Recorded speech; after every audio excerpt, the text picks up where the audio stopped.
States are starting to ease pandemic restrictions, but regardless of any state requirements, people still have to make constant pandemic-related decisions, and it's exhausting. So we want to go in depth on this topic. My guest tonight is very familiar with the strain all these decisions can cause because she has written about it. Jenny Gold is a senior correspondent with Kaiser Health News. Jenny, thanks so much for coming on. Thanks for having me. Yeah, and of course, you know, there's a lot of stories we do that some people don't relate to the topic, but I'm pretty sure that so many people relate to this topic. So the pandemic has forced us to make a lot of difficult choices. Talk about some of the decisions that people have been constantly forced to make. Oh my gosh, the stakes of the decisions during the pandemic have just been so much higher.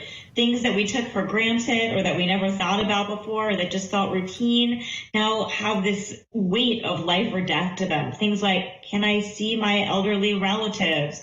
Can I visit my friends? Do I have to wear a mask? Can I send my kid to daycare? All of these decisions just pile on us one after one, all day, every day. And we're making them in an environment of constantly changing information, making everything just feel even more confusing and even more stressful. Yeah, the big one for me is, should I go out to eat inside, trying to decide if that is safe or not. Well, you spoke with psychologist. Absolutely. Yeah, you spoke with psychologist Barry Schwartz about decision fatigue. So talk about that. How has the pandemic affected our ability to make decisions?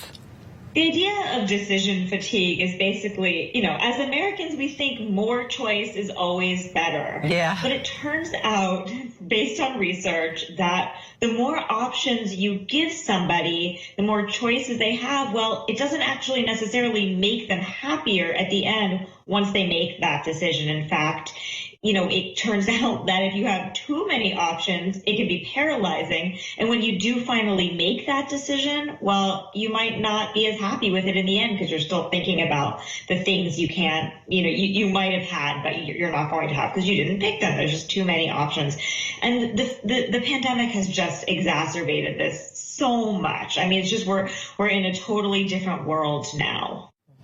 And, you know, for folks, it can really fray their minds. It puts a lot of pressure on people. It becomes exhausting. It can really contribute to anxiety and even potentially depression. Yeah, because I wanted to ask, this decision fatigue very likely affects our mental health. There are so many reasons why Americans' mental health is suffering right now. It's hard to put the blame on any one thing. We're all so much more isolated, for example, than we used to be. But it's hard to imagine that all of these life or death decisions that we are constantly making haven't also had an effect on us. And if one of our viewers is struggling with decision fatigue or burnout, I'm sure a lot are, what do you recommend they do? Who can help? What can help? So I talked to Dr. Schwartz and I asked him that very question because I am feeling that and I wanted to know for myself. And here is the advice that he offered. He said, first of all, try to make some set rules for yourself. They don't have to be the best choices, the best rules you could make, but it might be something like, I'm not going to eat indoors.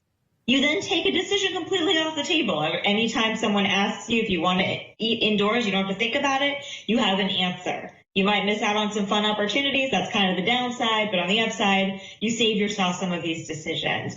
The other thing that, you know, he suggested to me was that you sort of change the way you think about your choices.